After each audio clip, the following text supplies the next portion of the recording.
Welcome, everyone. Thank you so much for joining us for Cleaver Magazine's issue 46 Contributors Reading rather. And my name is Trisha Park. I'm the Associate Director of Cleaver Workshops. First, I want to introduce Karen Ryle, who is Cleaver Magazine's founder and editor-in-chief. Hello, everyone, and welcome to Cleaver Magazine's issue number 46, Contributors Reading.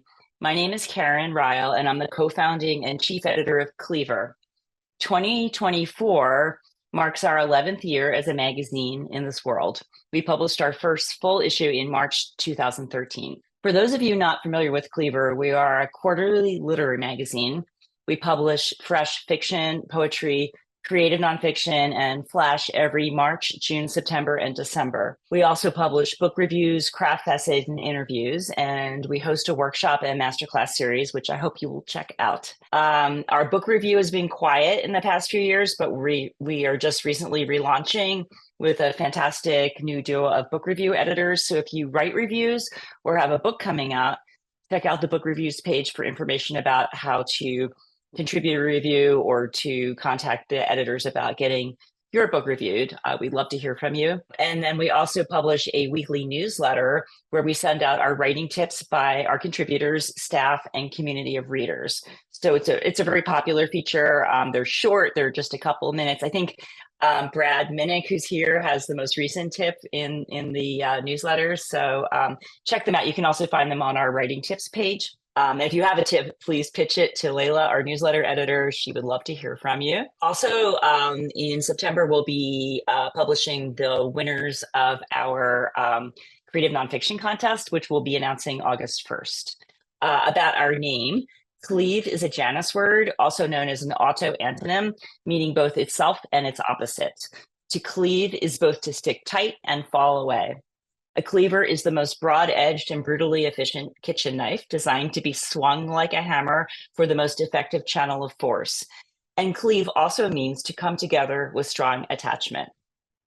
Cleaver runs its literary magazine on 100% volunteer labor with many fine editors whose invaluable contributions make our magazine possible. I serve as head fiction editor, webmaster, although now I'm getting help from Jackson, who just recently redesigned our site. So check that out also. I'm also a graphic designer and chief cook and bottle washer. So the buck stops here if you have any Cleaver related issues. Speaking of issues, I'm super proud of issue 46 with its extraordinary collection of talented writers.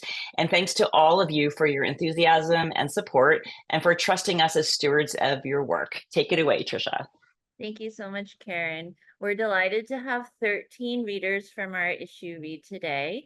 And we're going to start with Alex Barr. And Alex's recent short fiction is in Tears in the Fence, The Lampeter Review, The Interpreter's House, New Welsh Reader, The Last Line Journal, Otherwise Engaged Journal, Sixfold Fiction, Mechanics Institute Review, Litro Magazine, Feed Literary Magazine, Reflex Press, Samyukta Fiction, Streetlight Magazine Literary Heist, and Williston Herald Story of the Month. Ooh, the long list. His short story collections, My Life with Eva and Take a Look at Me, are published by Parthian and Pont, respectively, in Wales, where he lives. Please welcome Alex. I read the first section and the last section. Zoran. Even in the distance, you looked foreign. Hair frizzed up above a frown, clown's blob of a nose, going very slowly, considering the relationship of the bicycle to each building you passed. Yes, a frown. You were always worried. Your lodgers, had they locked up? Your job, they only tolerated you. Your mother, dying and incontinent. But there was more to it, a deep, deep worry about the universe. Had it been put together right? Did anyone know? If not, how could they make a plan? You approached. For a few seconds, you rode straight, then wobbled.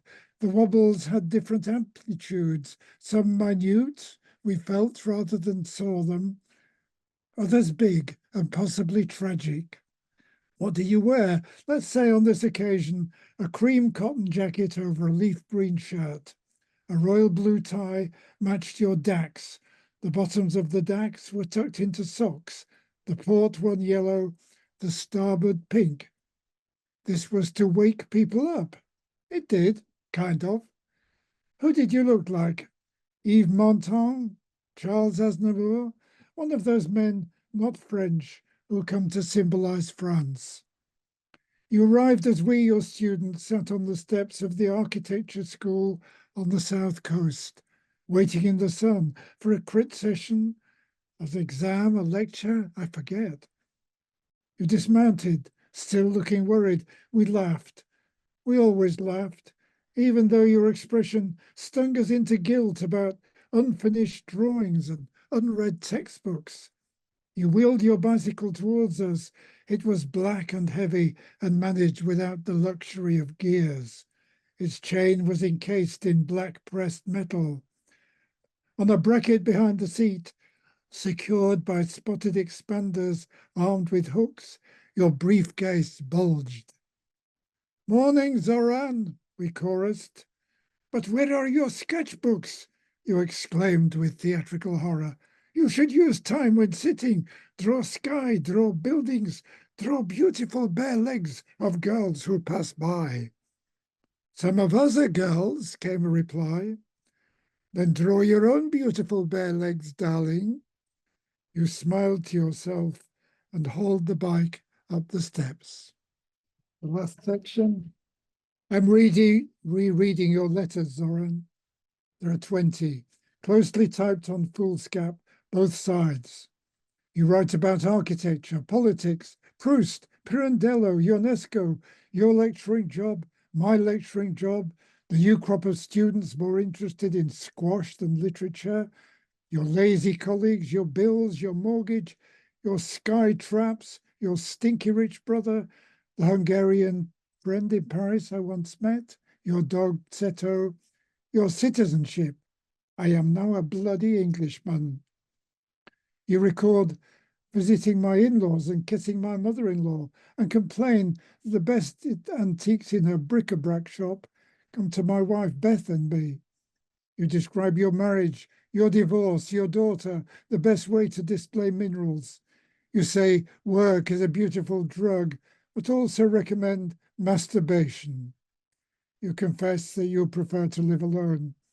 You write, I do not think you will ever do anything wrong, and add itch to my surname because you are like a romantic Slav. You say, better days will come. They always do. The only thing is, shall we be here to greet them?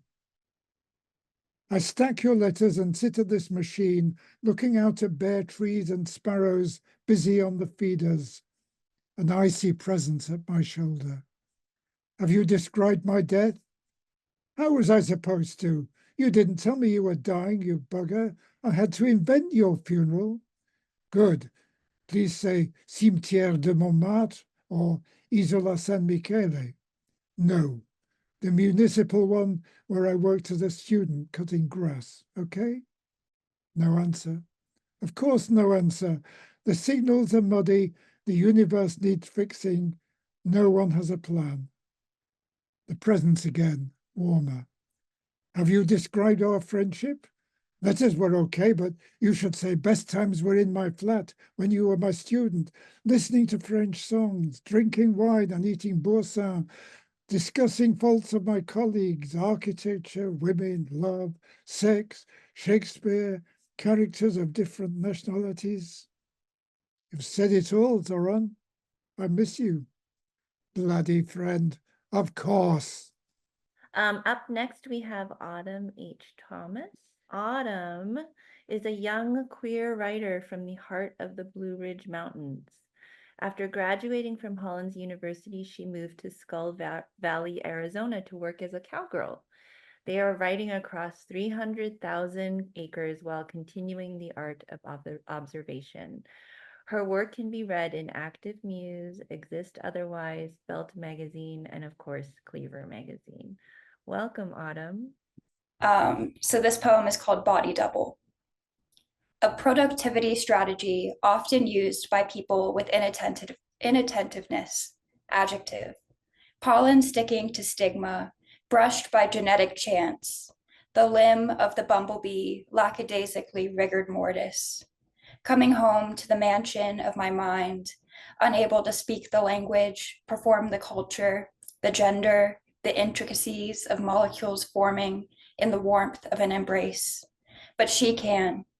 She can? In my mirror, say her name 3 times and fungi grows. A fossil of too much eyeshadow and too little human. A kingdom lacking chlorophyll, spreading spores to the surface. Hyphae clothing cotton of the cyborg's robe.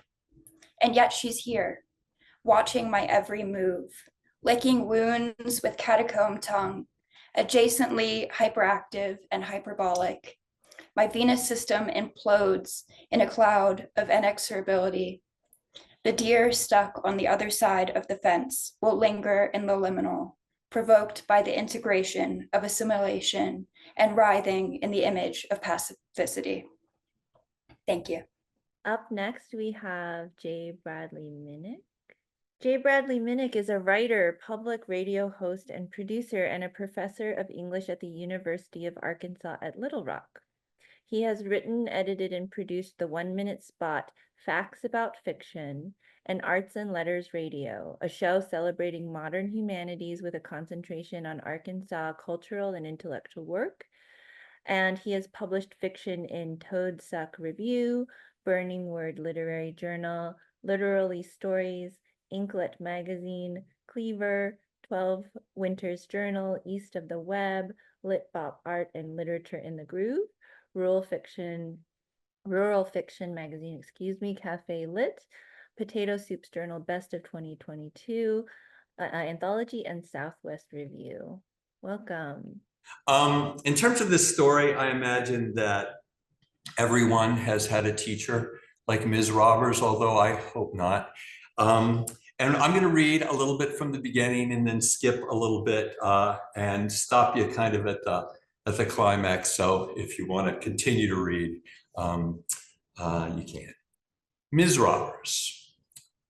Ms. Robbers taught 7th grade Spanish at Mann Middle School and was the reason for Bernie Marquis' infamy. Ms. Robbers was white, tall, unmarried, called herself a progressivist, and believed she spoke Castilian Spanish perfectly, pronouncing each syllable succinctly and with great care. Worksheets were the rule, but it was Don Quixote that gave us fits. Up until 7th grade, Bernie Marquis had come to think of himself as a pretty good student. Although he didn't read quickly, he loved to read, often into the early hours, unable to put his books down, even after his mother kindly told him that it was way past the time he should be asleep. However, this recent problem with Spanish made very little sense to Bernie, who assumed that loving one language would most easily translate into loving another. In Ms. Robbers' class, after completing what she called the dailies, we would try to read in Spanish out of fat, perma-boundless Don Quixote editions we collectively called Dr. Quotes. For herself, Ms. Robbers reserved a large leather volume of Don Quixote, and each pristine page held a bit of gold leaf, and, according to Ms. Robbers, the wisdom of the ages.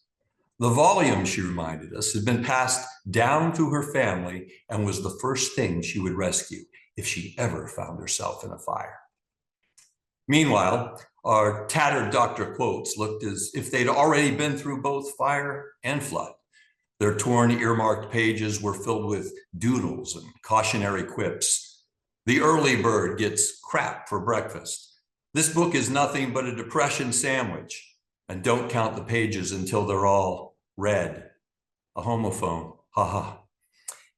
Ms. Robbers' progressive teaching method, her philosophy, her technique was simply to sit on the corner of her desk whilst one by one we stumbled aloud over the words in our Dr. Quotes and accompanying supplemental vocabulary worksheets, beginning with a cardinalar, followed by a cariciar, Cacamente. Yes, we all stumbled and verily fell, except, of course, for Alicia Marmont, a gifted girl in braids who knew just about everything about just about everything. I'm going to move down just a little bit. So you might imagine the stunning surprise when Bernie Marquis, on his first day back after 28 days absent, found Ms. Roberts' finely etched and cold-leathered bound edition of Don Quixote thrust into his hands, which trembled under the weight of the ponderous text. The silence in the classroom grew between Ms. Roberts and Bernie Marquis' astonishment, between us and Bernie's non-existent voice, between Cervantes' Spanish and Bernie's English. Ms. Roberts rarely dropped a word when transferring Don Quixote into her hands. She didn't need to. The awe and solemnity of the occasion spoke volumes. But in this unexpected moment, Bernie, we knew, had been singled out. His excessive absences had been duly noted in Ms. Roberts' gradebook and still required what she referred to as a reasoned reason, para las ausencias. Por favor, Lee, Bernardo, Ms. Roberts commanded. Hands trembling, perfectly ashamed, pervading sweat, Bernie sat, having been asked to read aloud in Spanish, language penned by the greatest writer who, according to Ms. Roberts, had ever lived. Had he been in possession of any real sense of himself, Bernie would have declined Ms. Roberts' request, writing over it with impertinence. But alas, who in 7th grade, especially a thin, sickly boy who despised being there, had the presence to send a real zinger back at his teacher? We supposed that Bernie would just sit there in his small corner desk, tracing his hand over the pristine cover of Don Quixote without ever reading from it. Or, worse, refuse this magnanimous gesture of welcome into our community of peasants. No, Ms. Roberts leveled her eyes and bade Bernardo, who had missed to her count exactamente 40 días de escuela hasta ahora sin razón, to read in a language she imagined he could barely get his lips around. See? The beneficent gesture was as false as his false stomach aches and warm water thermometers. See, Ms. Roberts knew exactly how to call into question the veracity of Bernie's past illnesses, to punish him in front of the entire class, to ensure he would never again miss another day for fear such embarrassment would be repeated. Yet, at that moment, dumbstruck, dispossessed of confidence, tongue affixed to a sticky palate. At that moment, sitting on his hands, silent, fearing even to touch Don Quixote's gilded pages. At that moment, lungs filling with dread, pain beginning in the upper chambers of his heart and lodging itself into his ribcage, preventing him from catching his breath. At that moment, with each shallow breath, his senses grew dim, and by some force, his fingers were able to turn to the page Ms. Roberts directed. Up next, we have Kindall Fredricks. Kindall Fredricks is a practicing registered nurse and a poet who received her MFA in creative writing from Sam Houston State University. Her work has appeared in New Letters, Grist, Passages North, Boulevard, North American Review, the Academy of American Poets, and more.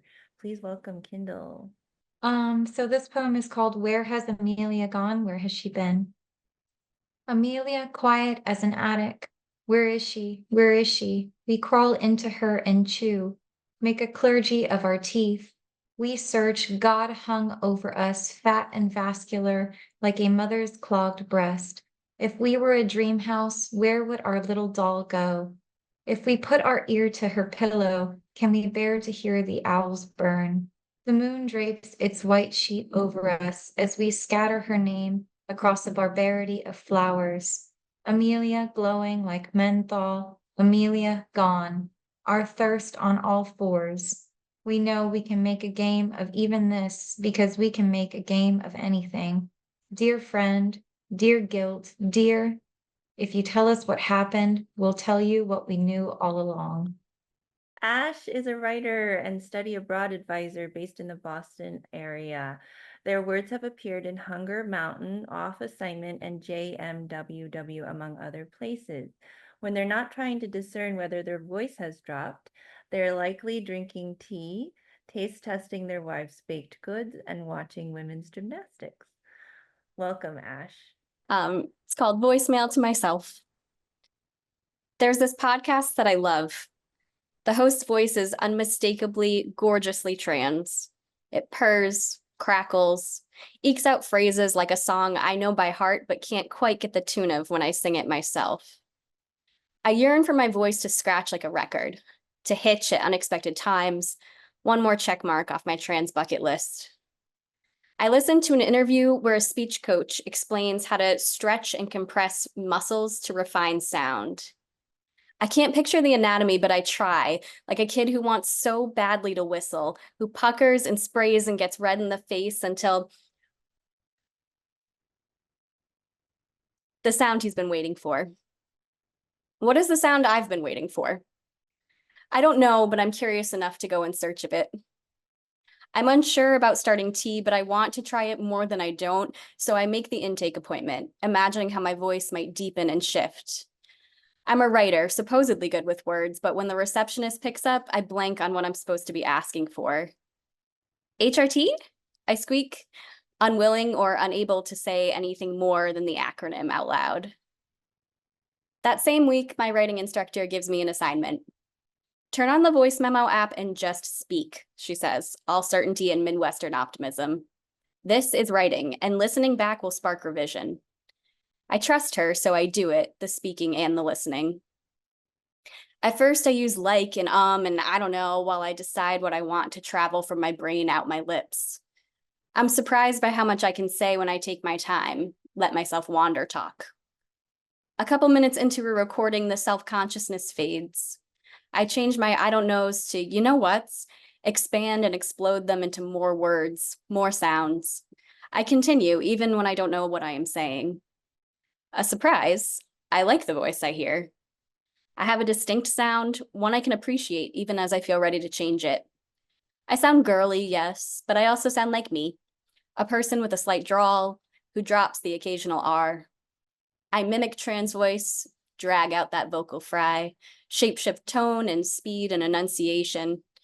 I recognize elements of friend speech that I've adopted, sharp T's, shushing S's. It's not the whistle I expect or the whistle I aim for, but it's more textured than I noticed before. It's weird and wonderful, I write in my journal later, in a voice of the page I know better than the one replaying from my phone. As I wait for the hormone that might inform my sound/self, I transcribe my voice notes into a Google Doc. I add, I cut, I rephrase. I listen to the pharmacist say again that the prescription hasn't come through, that it's being held up by insurance. I tell myself that I'll like whatever comes from this, the speaking and listening, the writing and rewriting, the changing and being changed. Up next, we have Mike Itaya. Mike lives in southern Alabama where he works in a library. His work appears in New Orleans Review, Bull, and Storm Cellar and has been nominated for a Pushcart Prize. He holds an MFA in fiction from Pacific University. Welcome, Mike.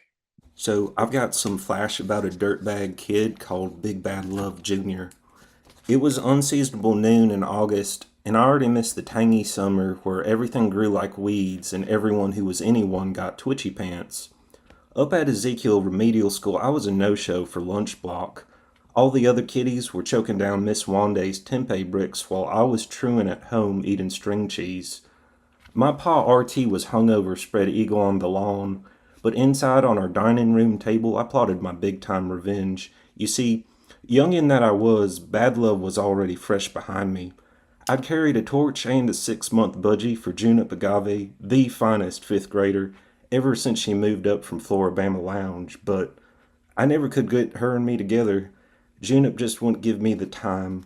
She had a thing for Montfort Mumford, who didn't have a thing for her because he was 73. So early one morning, with fake petunias, I tailed her out to Muskogee Pond, where I bowed and asked her to the Neptune dance. Junip said, "Oh, hell no," kicked my jerrys, and held my head underwater till I played dead. I had a rotten life. I was at the bottom of all my dreams and schemes when unrequited love festered into something a lot worse. So at homecoming, I made the revenge play. All in all, most of it worked. I meant to ruin her.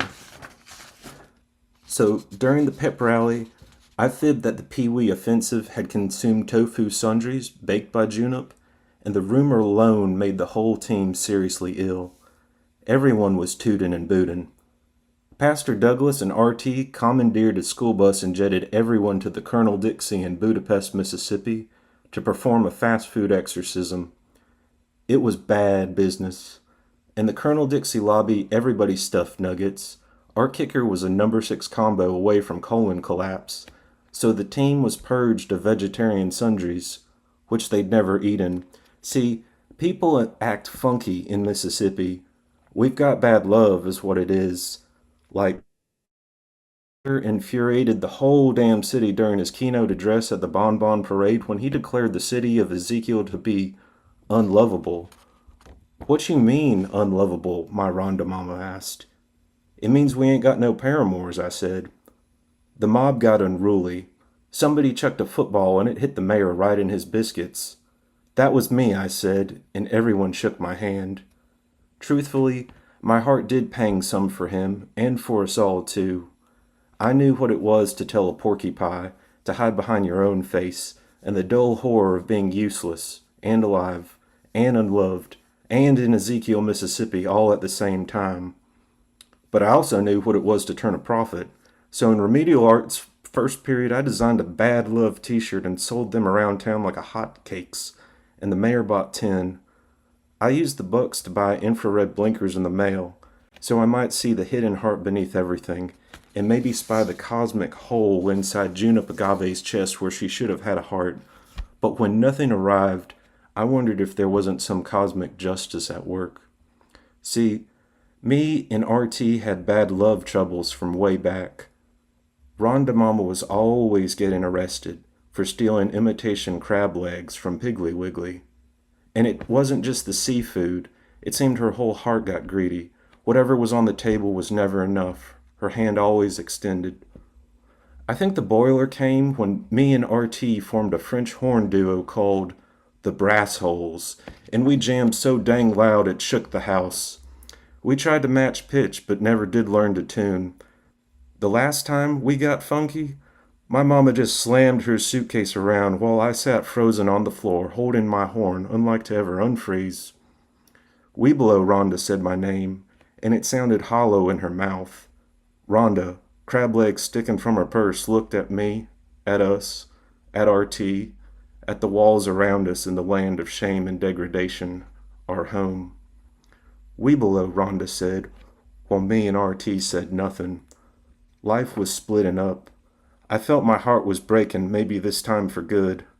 Junip, RT, Rhonda, my life was just a collection of people who made me hurt. Weeblo, Rhonda said, kneeling to kiss my head, and I felt the entirety of our lives shift right then, because Rhonda held the hidden heart beneath everything, and I'd wait forever just to hear my name again, to hear her promise she would never leave. Thank you. Up next, we have Victoria Korth. Victoria's poems and reviews have appeared in Stone Canoe, Broad River Review, Ocean State Review, Tar River Poetry, Leon Literary Review, Spoon River Poetry Review, Barrow Street, and elsewhere. She is the recipient of the 2020 Montreal International Poetry Prize, the 2021 Streetlight Poetry Prize, and others. The author of 2 chapbooks, Cord Color from Finishing Line Press in 2015 and Tacking Stitch 2022, she holds an MFA from the Warren Wilson College Program for Writers and an MA in Creative Writing from SUNY Brockport. She lives in Western New York State, where she's a practicing psychiatrist and devoted gardener. Welcome, Victoria.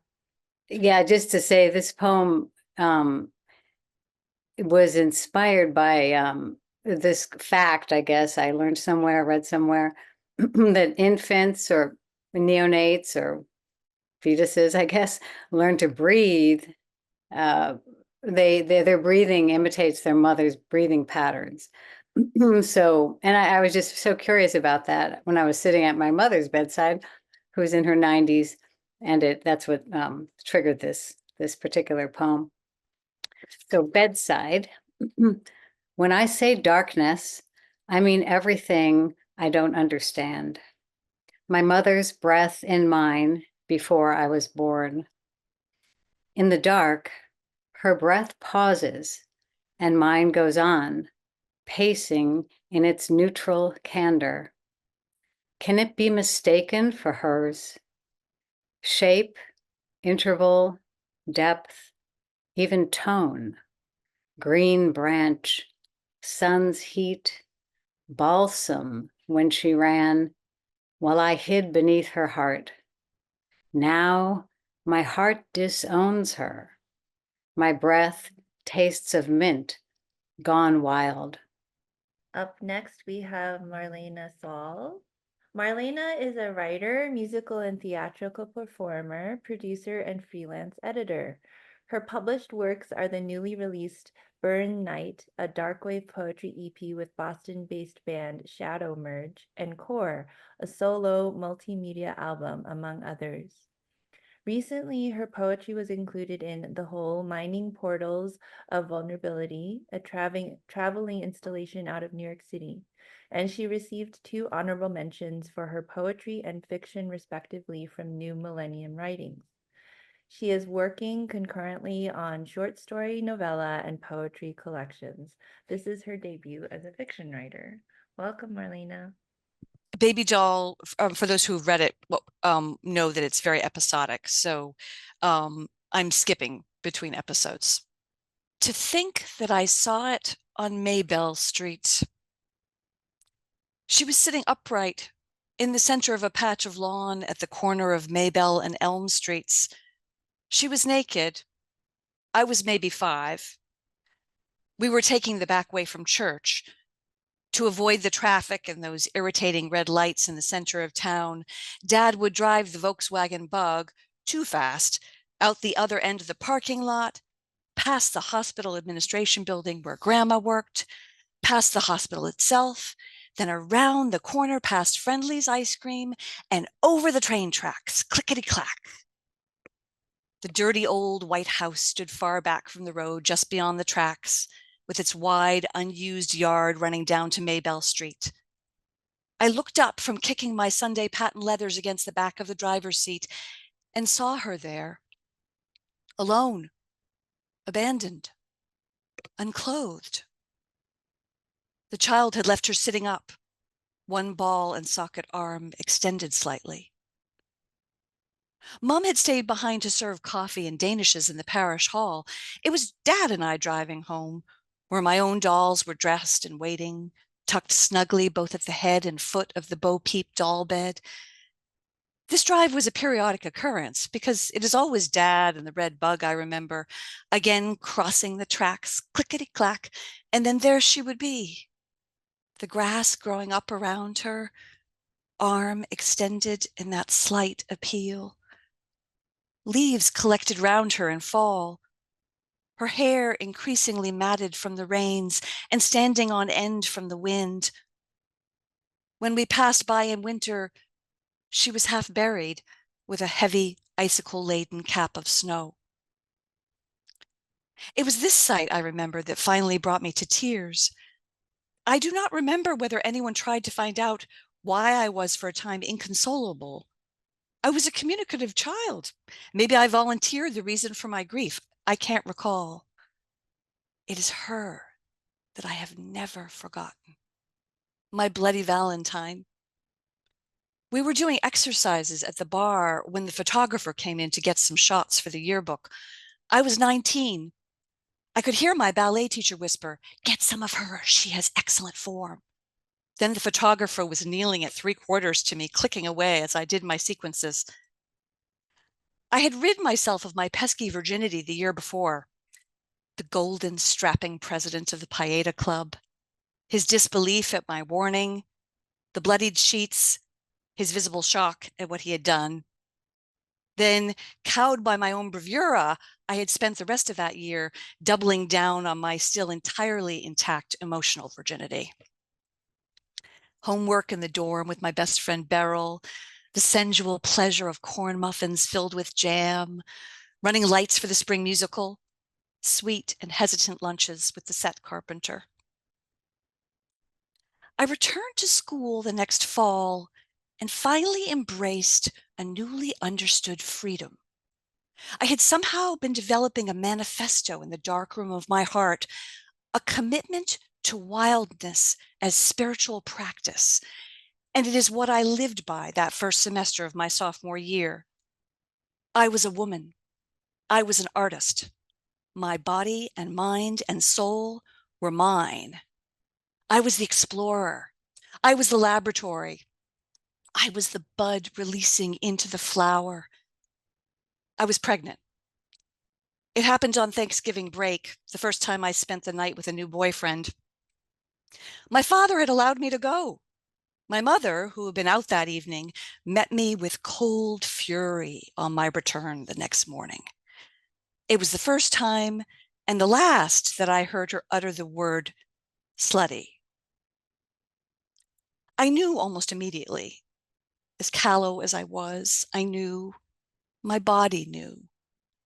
But the urine tests proved negative again and again, and I began for a time to think that I had been mistaken, until I returned to school after winter break and found myself barely making it to the shared dorm toilet to vomit in the early mornings.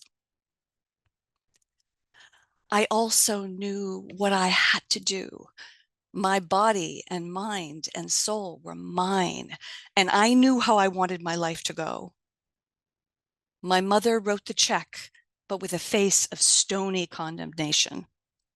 For the first time, and I hope my last, I listened to my father weeping over the phone. Valentine's Day. Rumbling back to campus on the trolley afterwards, aching and bleeding, with Beryl at my side. I wept too. She and a car full of commuters were awkward witnesses as I drowned in the grief of my choosing. I look at that yearbook photo now.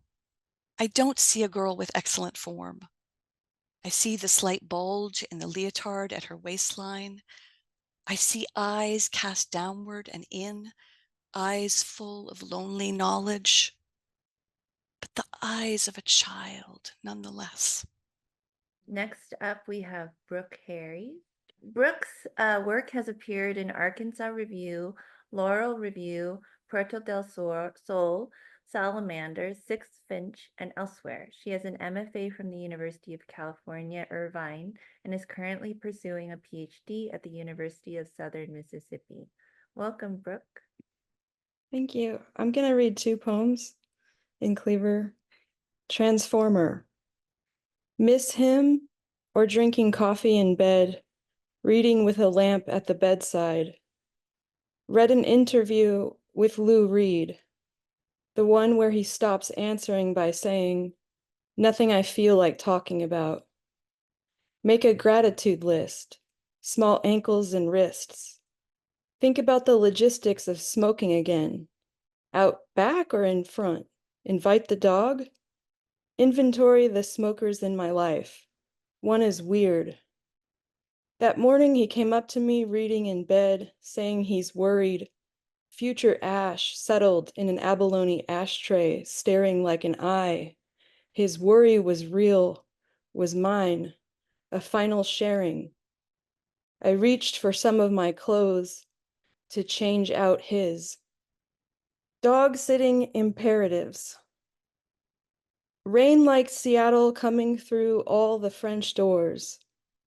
To feel a need to escape and count raindrops on banana leaves through smudged glass and call the days by their numbers, then their names. Each dog has something in it of the soul of air conditioning, a buoy. To wait for the poet to come home as the house creaks and coffee moves me to read. The strain since last winter, like pinched breathing, like a lump in my chest, recurs on the love seat. You had a tough year, my therapist says, and I say, I guess I'll have to take comfort in small joys, then list a few. To wash the taste of coffee with the swill of purified tap water, then have another coffee. And music, to forget to play music until I need it to write. Outside and inside experiences melding. This place, packed with books, wooden spoons, and bouquets, is generous. And death is generous. Its landscape, if not serene, coated by weather. To know more words for bad omens than good signs. On the way here, I saw a billboard that said, leg veins? To read, to learn more, to think of words until life catches up with all these images of departure, these rusting latches on garden gates. Thank you. Up next, we have Meg Yardley. Meg lives with her family in the San Francisco Bay Area, where she's a school-based social worker. Her poetry and short fiction have recently appeared or are forthcoming in publications including Gulf Coast, Salamander, Swim, Marrow Magazine, and Kagibee. Welcome, Meg. I'm going to be reading an excerpt from my story, Are They or Aren't They? And this is part of a set of loosely interconnected stories that are about teachers and staff in a high school. Are they or aren't they? Leah was standing in the feminine products aisle. At least she had always thought of it as the feminine products aisle until just now when she realized it was also the condoms aisle. Now she was surveying racks of condom boxes hanging from black wires, trying to figure out whether her teenage daughter and her teenage daughter's boyfriend were having sex. Leah had read a study saying that 4 out of 5 teenagers wanted to learn about sex from their parents, but maybe Chloe was that 5th teenager. Chloe had always been self-contained. As a child, she would kick the soccer ball against the wall by herself for an hour. Thunk, thunk, regular and predictable, not waiting for anyone's response. These days, at 16, she never seemed to want much from Leah other than her allowance, a signature on her work permit, or to drop her off at her dad's house for the weekend. When she got her period at 13, Leah had haltingly gotten out some words about sex, hobbling along until Chloe said, "Mom, I know, it's in the book you got me." So she had read the book then. That was something. But would she go to the book for answers now? Leah pictured Chloe opening the book, sitting side by side with her boyfriend, Miguel. Miguel was a little taller than Chloe, with acne-scarred cheeks and soft brown eyes. Chloe had allowed Leah to invite him over for dinner, but had deflected most of Leah's questions with, "Mom, don't interrogate him." Miguel was awkward, not very talkative, but sweet and well-mannered.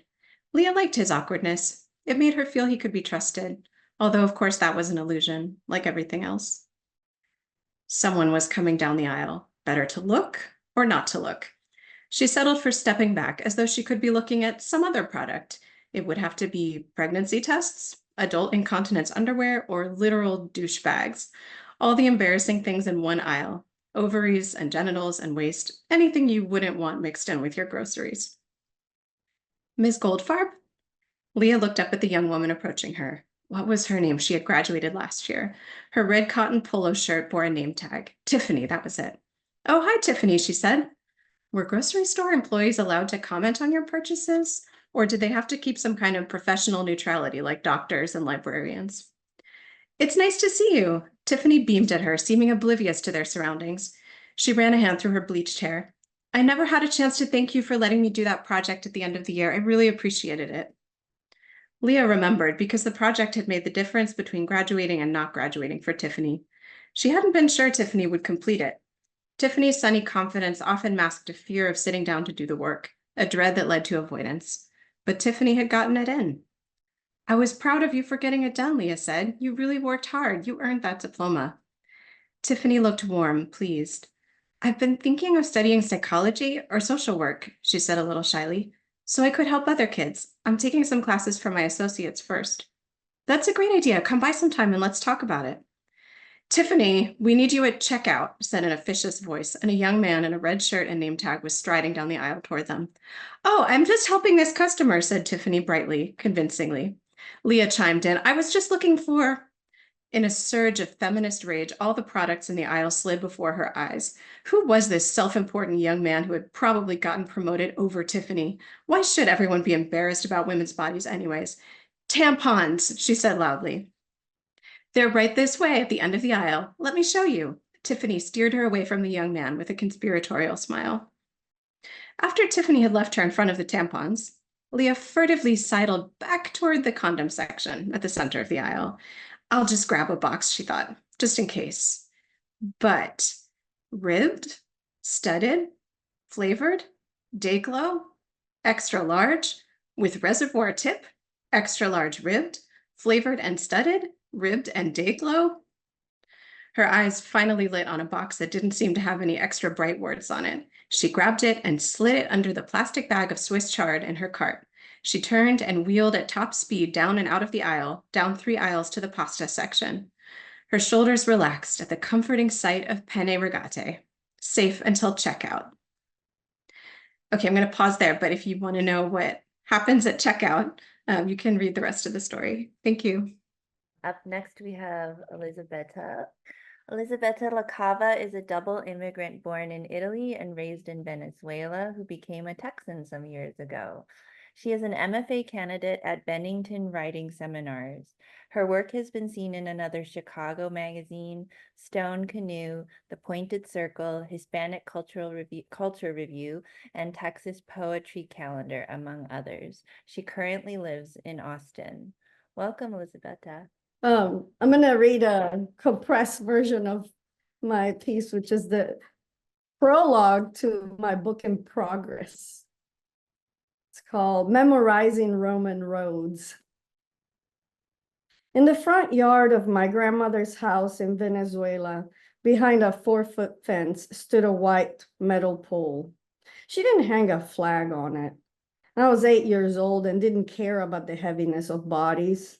I often inchwormed myself to the top of the skinny mast where I could study the lay of the land. Concrete walls separated us from the neighbors.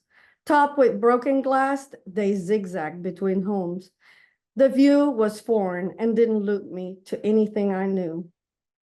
Even the trees were different here. They grew untamed. Níspero, mamón, tamarindo, guanábana. They appeared to grow fruit overnight. The mango had leaves as big as my hands. I snatched a shiny one, tried bending it to see how far it would curl. It felt like plastic compared to the foliage that scrunched on the ground in Rome. Mama made it sound like we were under attack. The trees could hurt me. Don't stand under coconut trees, she said, or stay away from manzanillas. I was tired of her warnings. I couldn't even get in the shade. How was I to find home here when even the trees conspired? From the top of the flagpole, I absolved them. Cumbota Norte was a newish neighborhood in 1977, packed with European immigrants. There were scattered Portuguese families on our 5 streets, and of course, there were Venezuelans. But so many of our neighbors came from Italy or Spain. All the white stucco houses were solid brick and concrete, fronted by green lawns, edged by hibiscus and bougainvillea. The backyards were manicure gardens shaded by fruit trees. I learned how to climb branches to get over the walls. I could almost always eat the fruit, except for the guayabas from the Vargas home that were full of worms that looked like seeds. I'd once bit into ones and then realized the leftover part was moving. I spotted Senora Terretti's 3 houses down the street. She was always there, watering her Bermuda lawn. Buongiorno, she said whenever I walked by her quinta. Something about her 80-year-old body in a 2-piece bathing suit made me smile. His skin was leathery little folds that crinkled over each other. Across the street lived an old sailor by the name of Antonio who'd built his house in the shape of a ship. He didn't have a family, Every day he spent hours clinging to the helm of what should have been the roof of his house, but was instead the imaginary upper deck of his vessel. A breeze carried the scent of ocean, but I could not see the ocean. Puerto Cabello was exactly what my parents had promised, an endless summer in a town on the beach, but it was foreign to my senses. I could not take it in. I did not appreciate the giant dish-sized crabs crossing neighborhood streets. I could not love them. I could not love anything, not even the starfish.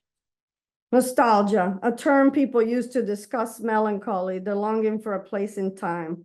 My father had removed us from Rome. After 30 years of longing, he returned to Venezuela, the place he left when he was 10 years old. Maybe he'd cured his longing and transferred his pain onto me. I strolled the neighborhood talking to anyone who'd listen. They all said the same thing, that I would forget Rome. How could I forget home? I promised myself not to, even when the whole place was pushing in, sound and scent, with people that crowded me with their perspiration. There's a certain feel to the skin of the tropics. It's in a constant state of moisture. There's stickiness, the fog of bug spray, mosquitoes that fly like helicopters, choosing a single person to torment. Crickets take over the night in the tropics with incessant chanting, and my grandmother's house smelled of dampness. The lights in her living room shone incandescent, turned the night beyond into a black box that threatened to yank me out. Homesickness.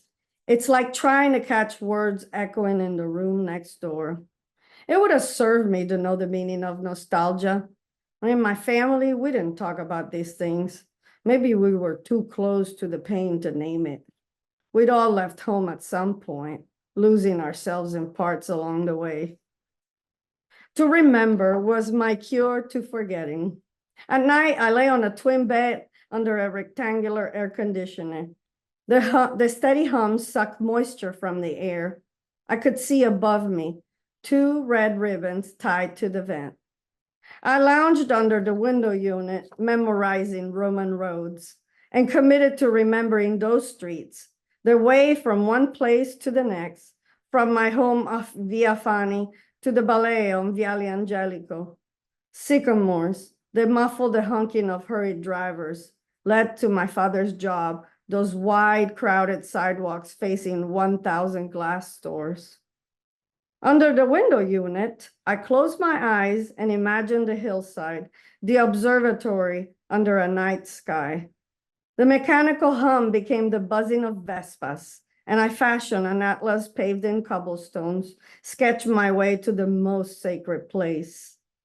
I climbed the steps to the cupola at St. Peter's Basilica, much higher than any flagpole, and gazed my eternal city of angels. To be sick with nostalgia is to exist in mourning, in self-immersion of looping sorrow. My Roman roads are my home pain. They're drawn in chalk. With each sketch path, I re-engage a state of re-feeling, of risentire, of becoming ill. My mind and heart produce a loop of hurt that touches the familiar, something that helps me feel at home no matter where I go. Nostalgia. I've spent most of my life living in this word. Up next, we have Harrison. Harrison Candelaria Fletcher is the author of Descanso for My Father, Presentimiento of Life and Dreams, and Finding Querencia, pardon my pronunciation, essays from in between. His work has appeared widely in such venues as New Letters, Tri-Quarterly, and Puerto del Sol. He is the recipient of fellowships from the National Endowment for the Arts, McDowell and Helene Wurlitzer Foundation, as well as the Autumn House Press Nonfiction Prize, Colorado Book Award, and New Mexico, Arizona Book Prize. A native of New Mexico, he teaches at Colorado State University and Vermont College of Fine Arts. Welcome, Harrison. So tonight I'm going to read an excerpt from a book-length lyric essay exploring notions of mixedness and liminality in terms of ethnicity, culture, place, nostalgia. And it's written from the persona of a coyote, which in New Mexico, where I'm from, is slang for mutt or mixed in some way. So this is from a piece that's called Creation Myths. 1. Coyote grasps at straws within the adobe, as careful as threading the eye of a needle, seeking a key within river clay, opening a door, finding a face, where to belong, where to rest, ceaseless yearning, whirling dust, prying a way in through cracks outside, nose to terron, warmth of fire, never following the path of the clock, backward, forward, broken lock, spinning compass, home left behind, knowing, gnawing, echoing mind. This ghost he sees, reaching hands, whispering loss, kissing sand, leaving him howling at a shadow moon, pulled from a dream, revealed too soon. 2. Coyote loses himself in a labyrinth of words, running in place, dispersing birds, bent back lines, bric-a-brac syntax, rust-curled wire, gap-toothed fences, stumble-stone stories, scattered-leaf rhymes, digging wormholes, memory mind, metaphor keyholes, streetlight maze, ceiling floor, stolen mask, indirect direction, fragmented seer, erasure detector, a two-way mirror. The deeper he looks through guilt and doubt, the clearer he sees just one way out. He can no longer hide. In clever evasion, he can no longer hide. He must face, the prism inside. 3. Coyote plays with monsters beyond an appropriate age, flaming matches, razor blades, swapping bodies, swapping heads, making holes, uneven edges, cutting, slicing, splicing apart, pushing, pulsing, mismatched heart, trying to reconcile a split mirror face, a mask he wears, sight through tape, trying to craft a singular being, asymmetrical halves, aligning, healing, the outcasts he shapes into a vision in his mind, toys into art, ghouls into diamonds, with heat and steel, with melting rubber, a resurrection, one from other. 4. Coyote wears his hyphen as bright as a rose. He stole one evening from a garden of strays, a fisher in stone from the Rio Grande, from the white picket fence in suburban Des Moines. His parallel roots never quite meeting, his biting stems twisting and feeding, his bleached brown petals, his ragged years, decades cultivating a way to be seen, needle piercing under his skin to claim a space within the split, his public decoration, his private confession, to counter perception, imposter accusation, only to receive barely a glance as the hybrid blossom dries in his hands. 5. Coyote wears his skin as if it were a cloak, as if it hides a truth in his bones. He tells himself he would strip his white passing to settle the search, to quiet the doubting. Yet as he tries to reveal this desire, the stitching remains, sewn with denial. Until he accepts that his costume fits, he will never be seen as all he is. And our last reader is Kate E. Lohr. Kate is an award-winning creative writer, artist, and freelance creator. She is openly queer with the pronouns she, they. Kate is diagnosed neurodivergent with autism, ADHD, and PTSD-related anxiety. Born to a single widowed mother and raised in a low-income household, Kate is the youngest of 4, the second to graduate high school, first bachelor's degree, and the first MFA in the family.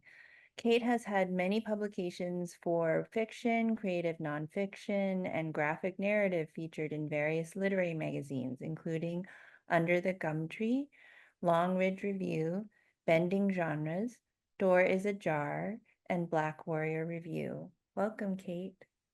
This is Flame. The flame tastes rock, but they don't like it, leaving behind a black trail burn, an imitation of shadow, crude like a child's drawing. The dead leaves are good, and paper, but it all crumbles into nothing, a dissolve on the tongue like cotton candy, gone too quick. Wood is best. Sticks make a good snack, but a log is a full meal. This fire started from a match. Friction heat, speed against grain, and a little potassium chlorate. They fell down with nothing but a thin strip of cardboard to cling to, falling through the air too much, too fast to swallow, and then suddenly on the ground, in the dark, nearly smothered by all this material they didn't know was edible just yet. They were still too young, too weak, but some chemicals came together to help, and a new spark was made and was lowered down a savior, ex machina. This little flame joined that little flame, and together they became one, and together they grew, and together they ate, and together they grew. The flame swells and strengthens and until it is a blaze of raging fire. They never imagined they could get this big. They never dreamed they could grow so tall. The fire flexes and roars, spewing black smoke up into the sky, raining down ash like a splash that can't stop. The grass never meant for this to happen. The tall, skinny strands of green leaf had been growing this way all summer, just trying to enjoy the sun, trying to relax and bask with the best view possible. Grass did not like the sharp bite of fire, but grass can't run away. There was nothing they could do.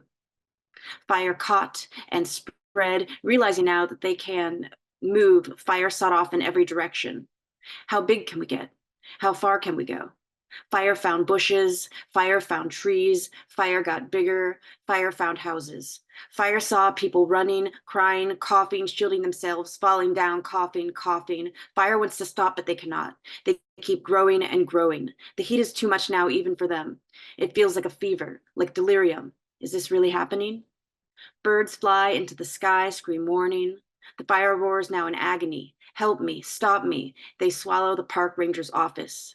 They mow down the campgrounds. They gobble up cars like scavengers to a carcass, picking them clean of carbon, leaving behind a metal frame skeleton stained with ash, metal warped, bent by the heat. Sirens wail and humans come in their metal flying birds. They go up into the clouds and set down rain, and it chokes them, a slow, drowning smother. At the last minute, they are afraid. They reach out, gripping for bark, but the rain is slick, slides down, softly lifts their touch from its perch and puts them to rest. Slow and hazy as sleep, that kiss goodnight, soft and wet. That's our reading. Let's also just congratulate all of our readers. Everybody gets a big round of applause. Thank you for such a range of pieces and also just really beautiful readings today. Wonderful job. And also like such a fantastic collection, one after another. I'm so like grateful that you trust us at Cleaver with stewarding your work. So thank you all so much.